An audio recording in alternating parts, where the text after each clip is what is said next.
Me on YouTube and on Facebook at Audacity. So this morning, I want to talk about two mothers, my two mothers, and for many of us of African descent, we have to admit that we do have two mothers, and sometimes we are made to feel like this is a problem, right? I know for me, from my experience and what I have seen other persons of African descent in the Caribbean, so from the Caribbean experience, we have been made to feel like we should be ashamed of one of the mothers, whichever one, whether it's Mother Africa, or Mother, whichever Caribbean island you happen to have been born on, or if it's the continental Americas that you happen to, whichever part of the African diaspora you happen to have come out on this the other side of the realm on in this reality, you are made to feel like you either have to choose allegiance to one or the other. You are made to feel like you have to put down one or put down the other. And you're not made to understand that you can reconcile this. You can have allegiance to both. I have allegiance to both. And I'm going to tell you why, right? Even as militant as I am. And I'm going to tell you about the phases, the stages that I went through, from coming into consciousness as an adult, because I've always, even from childhood, I've always had felt a very strong connection to Africa. Always. This has always been a part of me, right? But coming more into young adulthood and getting to understand things better, putting things more into perspective, it cemented that connection that I had. And I actually did go through a stage where I kind of felt like I did have to choose, right? I did have to choose, and I chose Africa, of course, and I was made to feel like I had to reject my other mother, Jamaica. This is where I was born. No, I'm no longer, I grew out of that stage a long time ago, right? And happily so. I am comfortable with myself as a Black woman, a Black Caribbean woman, a Black Jamaican woman. I'm very comfortable with that. I understand the historical relevance of that. I understand why that came to be, and I understand that I cannot allow that to make me feel less about myself in any way, in any respect. And if there are any of my brothers and sisters who have felt like less than for either being whichever side of the road you find yourself, whether you take allegiance to the diaspora and you're being made to feel like you're less than the continental African, or you have allegiance to the continent and you're made to feel that, you're a hypocrite, you're a sellout, you're a whatever, for going either way. I hope that this video can help you to come to terms with the reality of the situation and to embrace the reality of the situation and to still be confident in yourself, still love yourself and appreciate yourself for the collective experience and for the personal experience. So I went through a stage as a youngster. So from about 16, 17, 18, right? I was very, very militant. My Black consciousness was at a point where, I did some really radical things to affirm my Africanness. One of the first things I did as soon as I was legally able to do, was to change my name, because I felt that and still feel that your name defines you. Your name tells the world who you are, how they have to approach you. And so from the get-go, I rejected the European name that was given to me, even though I understood that when my parents gave me that name, they were just following the norm, right? I have no resentment towards my parents for having given me the birth name that I was given. I totally understand what went into that. But as an individual, I wanted to affirm, myself as an African woman. And I wanted to decide who I was, what my name was going to be. And so that was one of the first things I did as soon as I was legally able to do it. As I touched 18, pretty much, I was very selective in finding my name. As a matter of fact, this name, Kamau, it's actually a Kenyan name, and it's a male name. It's a male name, and it's not pronounced Kamau, it's pronounced Kamu. But I chose that name because of what it meant, the meaning. So each of my names, I was very selective, right? I had to have that name because of what that name meant. And when I carry this name, I'm saying to the world, this is who I am. So self-determination, very important. I also went through a stage where, because growing up, I used to be called Miss Chin. People used to say China girl, China baby. They used to love to play in my hair. When they're not calling me Miss Chin, they're calling me Indian, they're calling me all kind of things, right? Because clearly, persons in the West Indies, we are mixed. That's just part of the history of who we are. We are mixed Indians.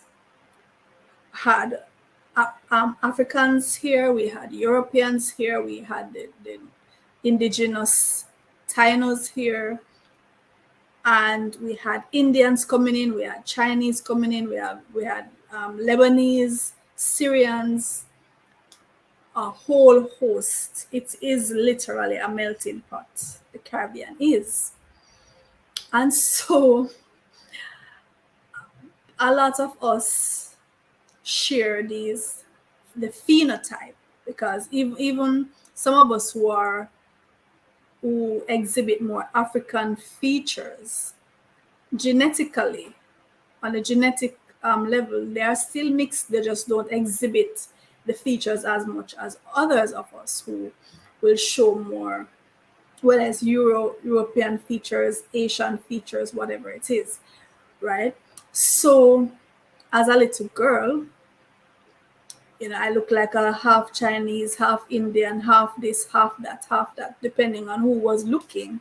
And they would give me these little names. To them, they were fond names. They were terms of endearment, right?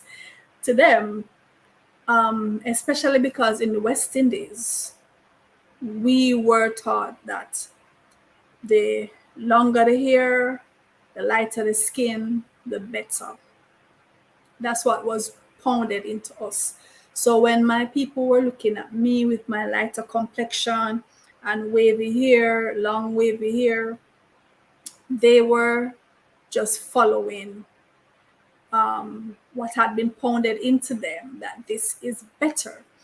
Me, on the other hand, I was kind of like, even though I love myself, I love what I look like. So I maintain that balance from very early. I learned how to maintain that balance of loving Africa, loving the very dark features, loving everything about that phenotype, but still loving and appreciating myself. I never struggled with that, right? But at the same time, I wanted to affirm it. And so one of the first things I did also was to shave off my hair, just cut everything off, right? And it kind of backfired because I think I looked even more Asian when I did that.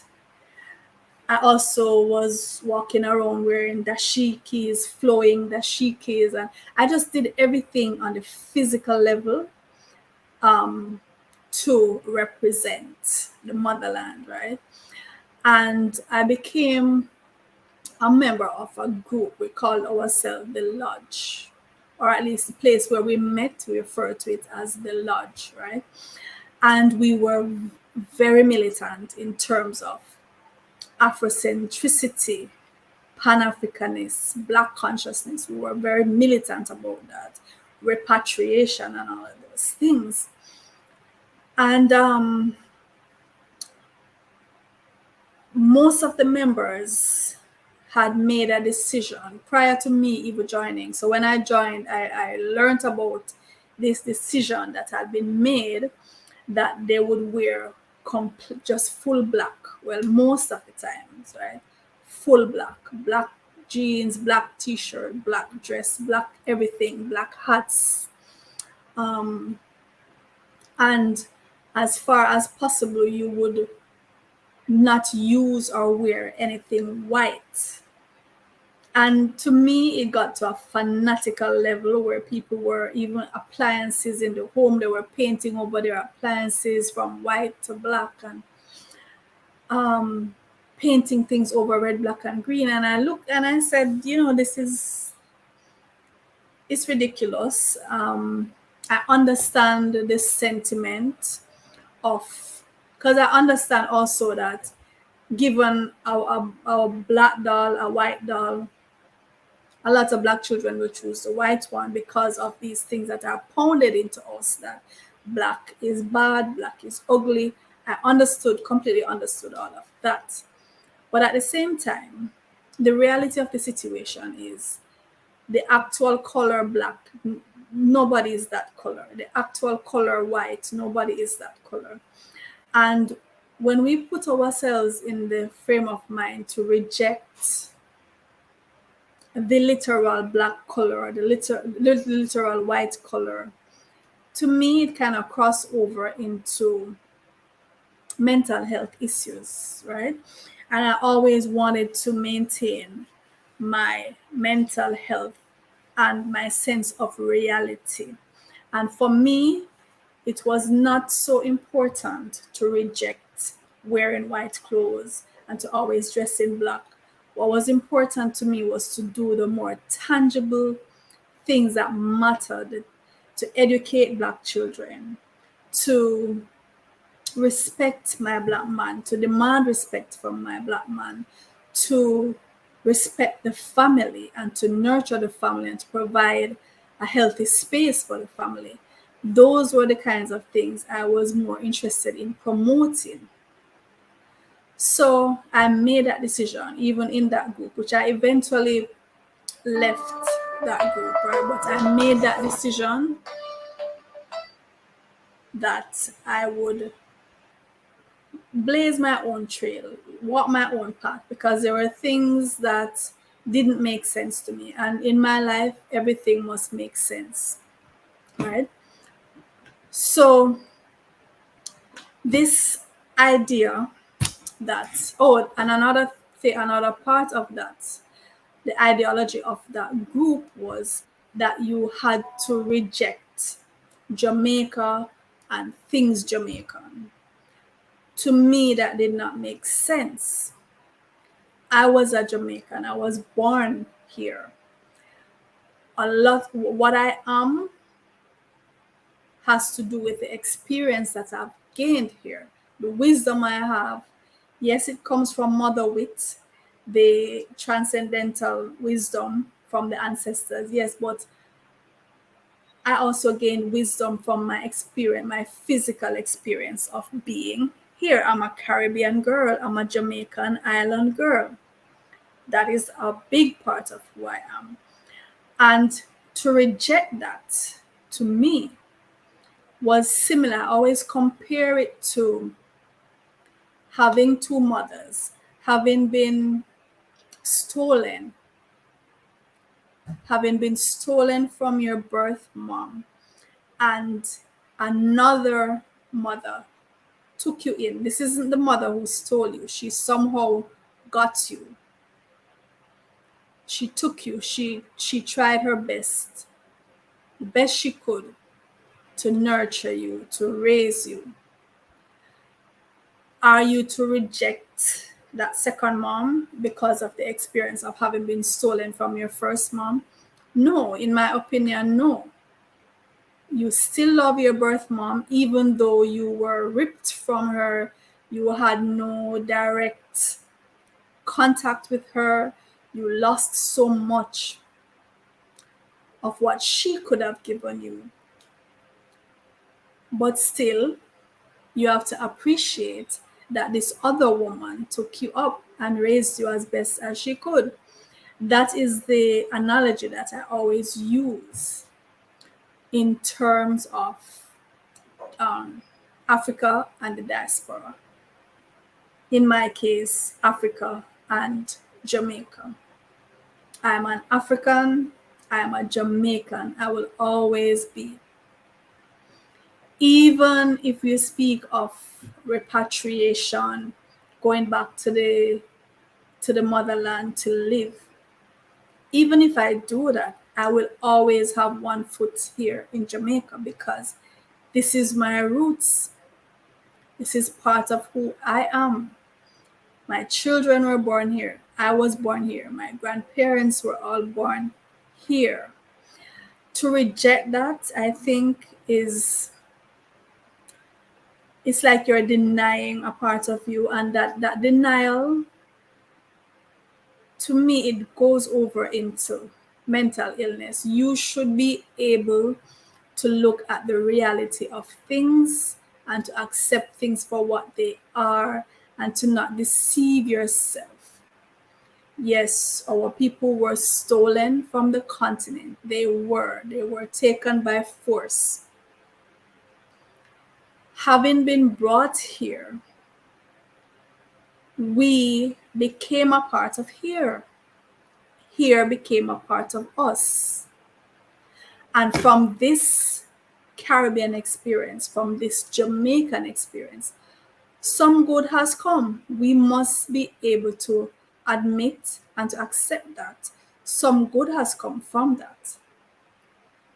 Just as with most negative things. The other day, I was thinking of the whole COVID-19 pandemic and the lockdowns and all of that. And I was saying, on a personal level, I can name a lot of good things that came from that experience. I never had a YouTube channel before the pandemic. I never had any interest in YouTube before the pandemic. I didn't know how to do a live class, an online class before the pandemic. I had to do it because that was the modality that was being used. I heard people talk about YouTube, I heard people talk about online learning, but aside as not for me. When the pandemic came and I was forced into doing, I had to adapt to it. And then I realized this is something that is very useful. Now I have many, many YouTube channels. I taught online for over 2 years. I had to do it. And I started college a couple years ago and went on leave and didn't return because it was so tedious to have to go there in the evenings after school. I'm back now. Why? Because the course is fully online. That came out of the pandemic because the university was forced to adapt its programs to online. So now they have that modality which they can use over and over again. So now the course is fully online. I can easily go back.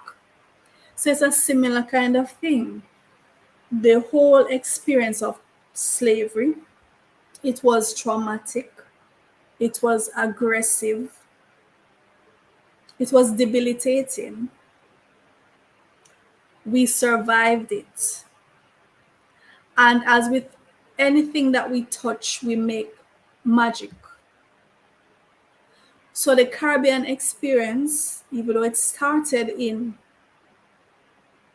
something negative for us, because of who we are, we transformed ourselves. And from that experience came so many beautiful things. Marcus Garvey is a product of the Caribbean experience, the greatest Pan-Africanist, right? One of to me, one of the greatest men who has ever walked this planet. He came out of the Caribbean.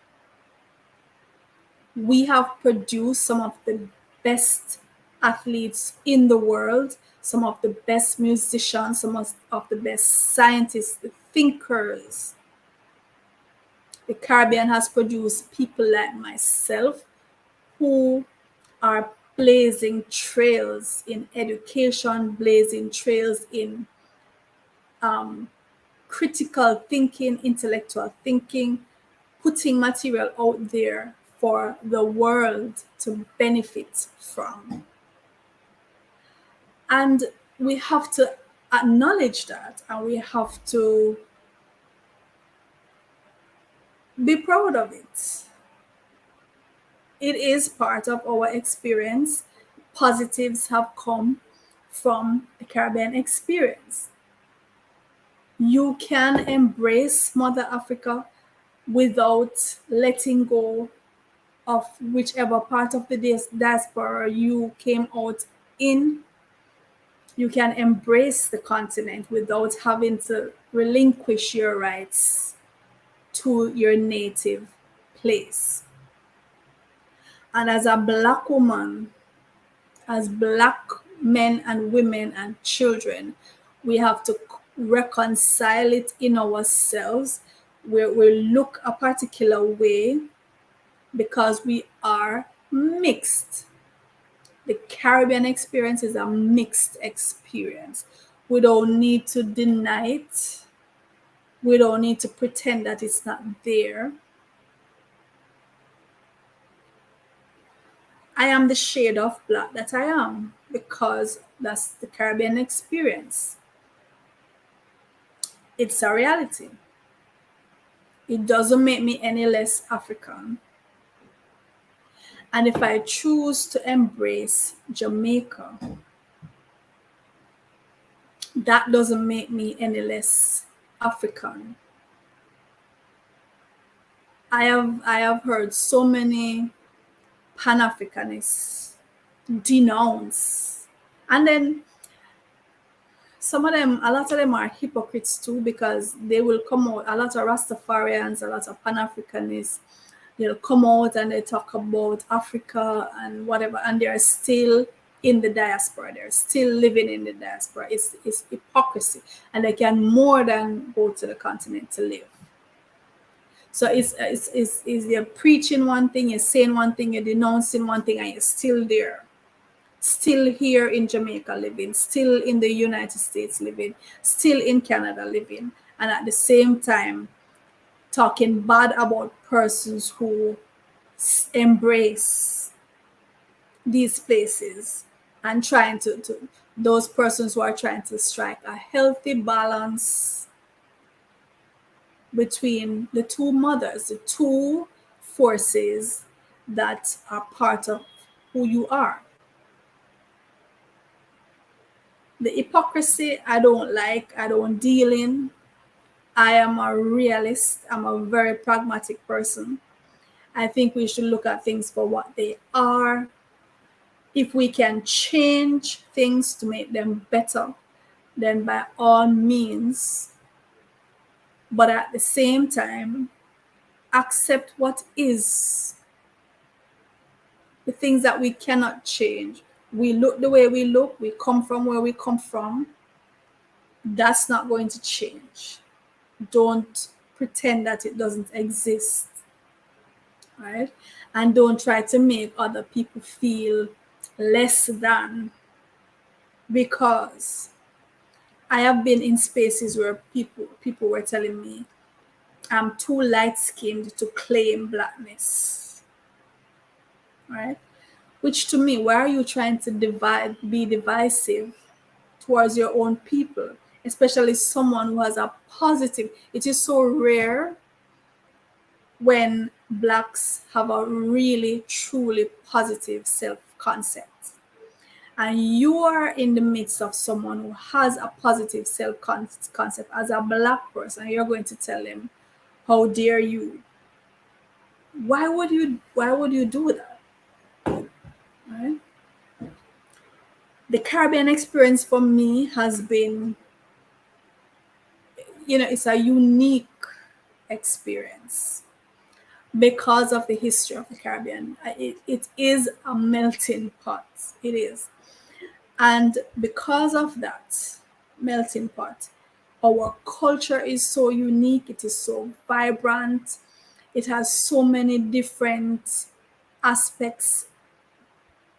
Yes, they were forced together, but even having been forced together, it produced such vibrance. And so the rhythm of the Caribbean, the food of the Caribbean, the calypso, the reggae, the mento, and even by extension, because the Caribbean music influenced North American music, the jazz, the rap, it came out of the pain and it came out of the joy as well. We are a beautiful people. We don't need to denounce any aspect of ourselves. We need to understand we are who we are. We came as we came. Moving forward, it's all about embracing that, loving yourself, loving your people. I love my Jamaican language, my Jamaican patois. I love it. I promote it. I love the fact that I can speak it, and many people don't understand what I'm saying. I can speak it to another Jamaican, and only the two of us in that space can get what we're saying. And the language is just so, it's vibrant, it's passionate. I'm an island girl. I'm an island girl. I'm a sun, sea, sand, and mango girl. That is who I am. I'm not going to denounce that. Right? So the two mothers that I have, I love them both. And I understand the role that each has played. Right? The role that each of those mothers has played. I understand the continental contribution to me. I understand the Caribbean, the Jamaican contribution to me. I love them both. I embrace them both, and I am not going to denounce them. I'm not going to denounce either one. I see myself in future helping to build Africa, whichever I have never been on the continent. I really hope this year to land, to touch the soil somewhere in Africa this year. I hope to be able to touch my motherland, right? I have this, I am most connected to Egypt, to Kemet. I've always had this fascination and this, I just admire the ancient Egyptians, the Kemetic people. I just have this grand admiration for them. And so that would be the first place on the continent I would love to go. Right? I'd love to go on a tour of Egypt and see the pyramids, go along the Nile Valley, see all the monuments that I've heard about and read about, particularly from Dr. Ben and other Black historians from the West. Remember, a lot of our Black historians is the ones from the West, from the diaspora, who were able to have the resources and that longing to go back to unearth a lot of the information that we have access to know about the motherland. It was unearthed from historians and the scholars of the diaspora. Dr. Ben was very fundamental in that. Dr. Clark, Dr. Van Sertima,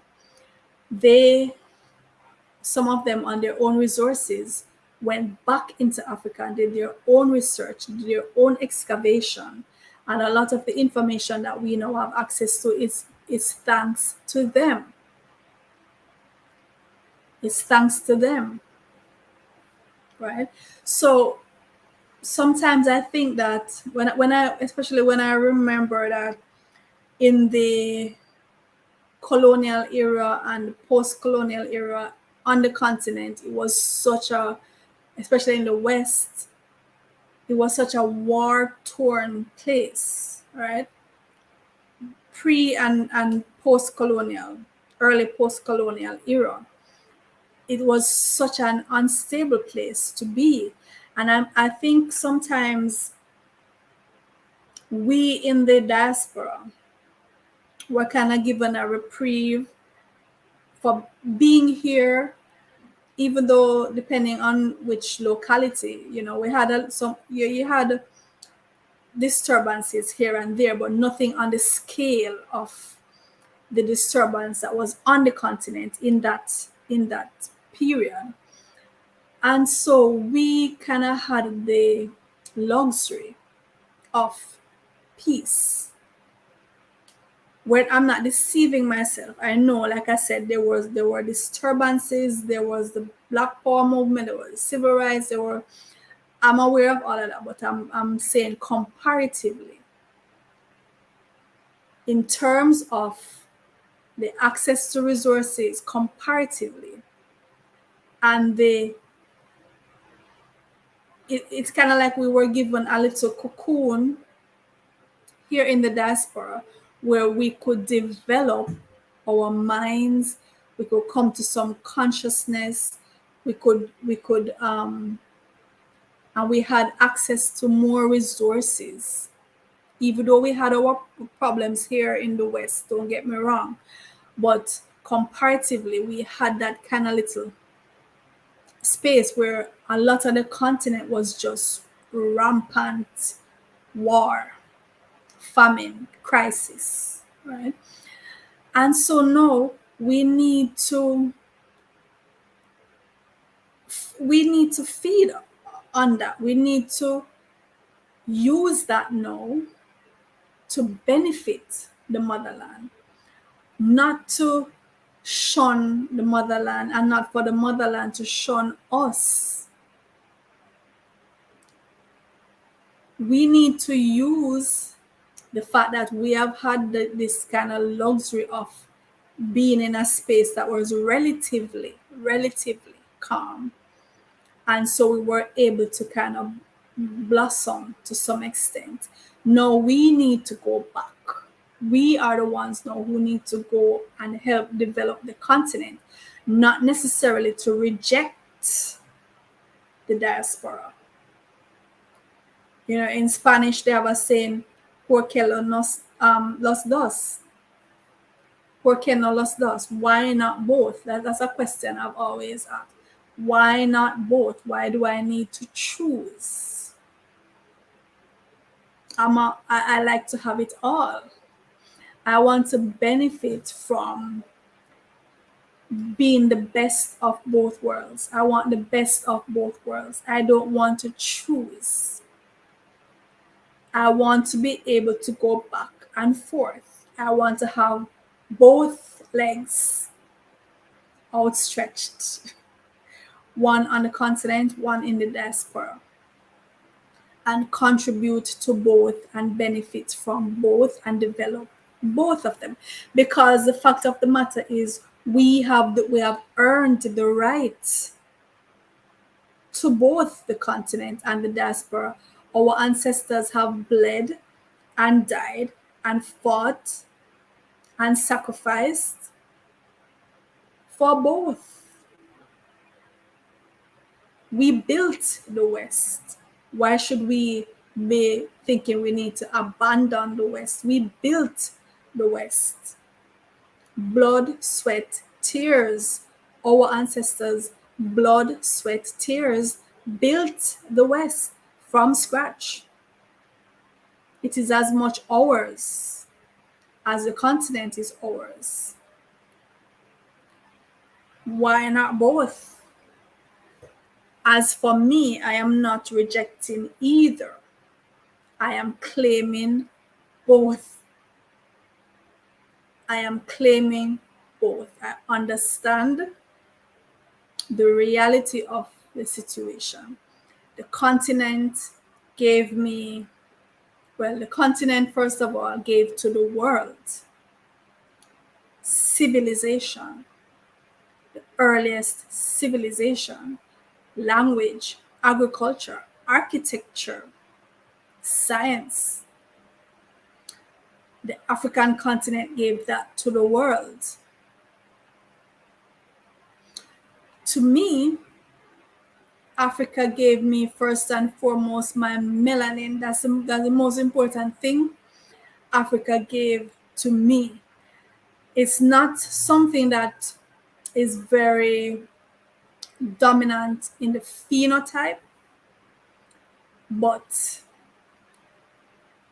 it's something that is on the genetic level. I have a melanin overload.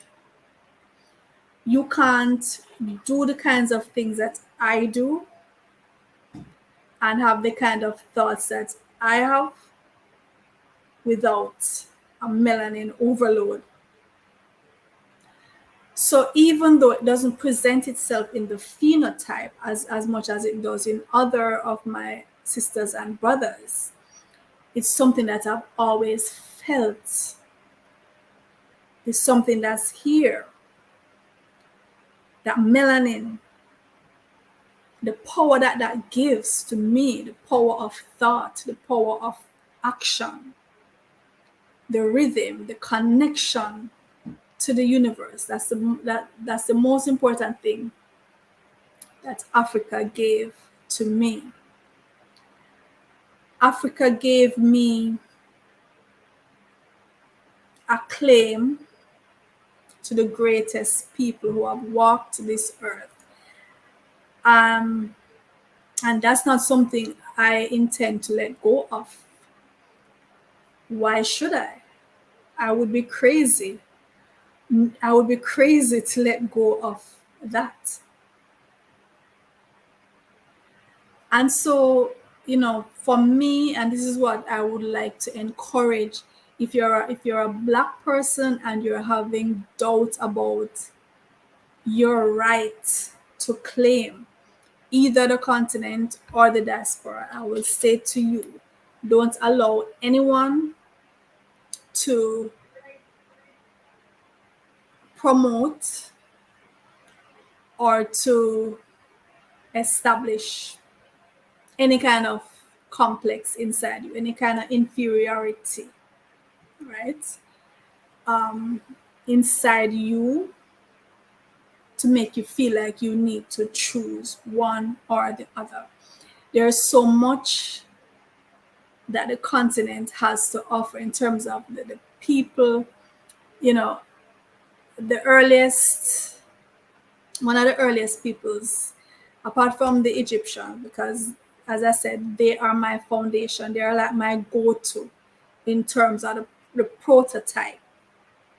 For me, the ancient Egyptians are what I aspire to be. I would love to, just the way when you look at the images, just how they looked, how they carried themselves, you just see the dignity on them. You just see the regal being.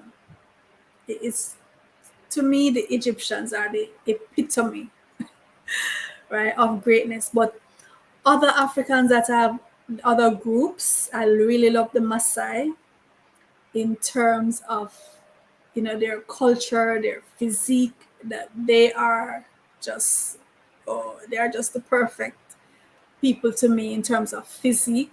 I really love Zulu in South Africa. And so these are some of the places I would love to visit. I would love to go there and get a hands-on experience of these places. I must. When I think of the fact that Marcus Garvey never got to touch the African continent, and he was such a Pan-Africanist, right? He never actually physically got to go on the continent. I would not like to be on this earth and not get to go. My children's dad had the opportunity to visit Zimbabwe many years ago, and he brought back some soil, some of the Zimbabwe soil in a little vial, right? Maybe an inch or so. And I used to wear that around my neck. And a friend of mine, she visited Egypt on a tour, and she brought back, some souvenirs and so on. I want to go there myself. I want to visit the African continent and revisit and revisit and revisit. But I don't see myself abandoning the West. I don't see myself abandoning the West. For me, the healthier way is to try to think of it as a balance. You want a balancing act. You want to be able to say, Mama, I understand that I was stolen from you. I understand that you did your best to try to keep me. You did your best to try to protect me. I was still ripped from you.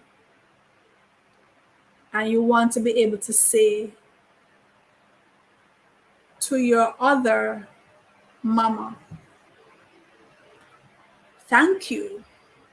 I want to be able to say to Jamaica, thank you for being a mother to me in the best way that you could, because you yourself was a victim. The Caribbean itself as an entity was a victim, just as the continental Africa was a victim. So you have to understand that. Don't reject either one of them. I'm very patriotic towards Jamaica. Right? I have 2 Jamaican channels on YouTube, where on one of them, whenever I go out into the Jamaican countryside, and I do my videos. I'll post on that channel, and then another channel I talk about mainly like the language and the proverbs and so on. I truly love being a Jamaican. It's an experience. It's a whole vibe, right? The Jamaicanness is a whole vibe. I always have this saying: there are two types of people in this world: Jamaicans and those who claim to know a Jamaican personally. It's a vibe, and if you're not from here, you want to be as close to here as possible. I'm not going to be giving up that vibe. I'm very patriotic, and I'm very moved by my anthem. I'm very moved by seeing my flag. I understand that a lot of the colonialism is still here. It's here, latent, is here in the attitudes of a lot of our politicians, a lot of our citizens. It's still, the remnants is here. It's here in the laws. It's here in the a lot of the judiciary represent colonialism. The symbols, the laws that persist, it's still here. But these are things that can and will change, right? There's a national song for schools, the Jamaican national song for schools. I am so moved whenever I hear that song, and I play it a lot for my students. And when I play it, we stand at attention, we show reverence to that song. I pledge my heart forever to serve with humble pride this shining homeland ever, so long as earth abide. I pledge my heart this island, as God and faith shall live. My work, my strength, my love, and my loyalty to give. O green isle of the Indies, Jamaica strong and free. Our vows and loyal promises, O heartland, 'tis to thee. When that song plays, I am just so moved with patriotism and dedication to build this island, to contribute to this island, to nurture the children. Right? I want my school that I founded is here in Jamaica, and I am trying my best to raise scholars, thinkers, problem solvers, world movers. That's going to be a part of my contribution to here. And I don't feel torn at all. I want to make a contribution here. I want to make a contribution to the continent, to my two mothers. I take my students on trips all the time. We go, because to me, it's important for them to know their country, to know the nooks and crannies of their country. Every term we have a school outing, and we usually go out into the countryside. We have traveled to almost all the parishes. There are many places in Jamaica, there are many famous places where that tourists come here. Hundreds of thousands of tourists come here every year to visit. And a lot of Jamaicans have never visited these places. And I'm saying this should not be. My students will be exposed. They will know these places. It's part of who they are. It's part of their culture. Other people are leaving halfway across the world to come to visit and to experience these places. Why should you be from here, live here, and you don't know these places? My family my children, my biological children, I always take them across the island and make sure that they know where they're from. It's important for our children, for the adults, but especially for the children, to know their heritage, to understand where they're from, where they were born, where their ancestors came from. So we have to expose them to both worlds, the continental world and the diaspora. Both of them are important. And I think we should get our children to understand that they don't have to relinquish either of these places. Why not both? Why not have both? We have fought, our people have fought and died for both, have built both of them. So when I think of my two mothers, Mama Africa, Mama Jamaica, I am proud of both my mothers. I understand that both my mothers have been through a hell of a lot. A hell of a lot. I understand that both my mothers have contributed to this world in a meaningful and substantial way. And that is a part of the legacy that they have handed down to me.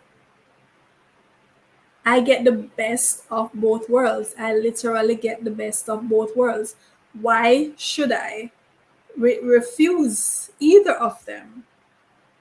Why should I turn my back on either of these mothers? They have both participated in my being here. They have both participated in making me who I am. And I'm going to benefit from the legacy of both. I am going to add to the legacy of both. See, I'm not just here to reap. I'm not just here to reap from the continent or from the Caribbean experience. I am here to sow seeds. I am here to plant. I am here to nurture the children in the diaspora and on the continent. That's a major part of my work. Black children. Black children. They are a major part of what I do when I get up in the morning, and for all the hours in between getting up and going back to sleep. Black children are a major part of that. They are the future. And we have to ensure that they have healthy attitudes to their heritage, all aspects of their heritage. We need to not let them be blinded, not let them turn an eye or turn their backs on the part of any part of them. Just be realistic, be pragmatic. Say, this is what happened. This is why it happened. This is what resulted. It is what it is. Moving forward, we're going to make the best of it. And each person, as the saying goes, you in your small corner and I in mine. You in your small corner and I in mine. And as the world expands and the corners get bigger, we each must take our role. Take our role. play our role to the best of our ability and try to encourage other Blacks to appreciate their Blackness, to appreciate where they're from in terms of the locality that they were born and the continental experience, to appreciate all of that and to understand that you're a product of all of that, and not to allow anyone to get you to denounce or reject or give up your right to that. It's an entire experience. Claim it. It is yours.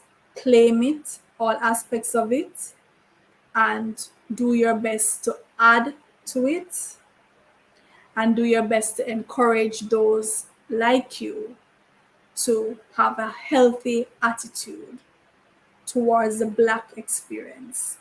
So in closing, I want to just say to both of my mothers, Mama Africa, Mama Jamaica, I love you. I appreciate you. I understand the trauma that you've been through, but I also understand the glory that was you prior to this trauma.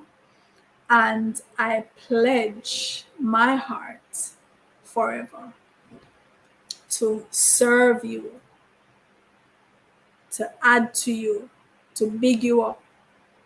Every day that I live, my allegiance is to both of you.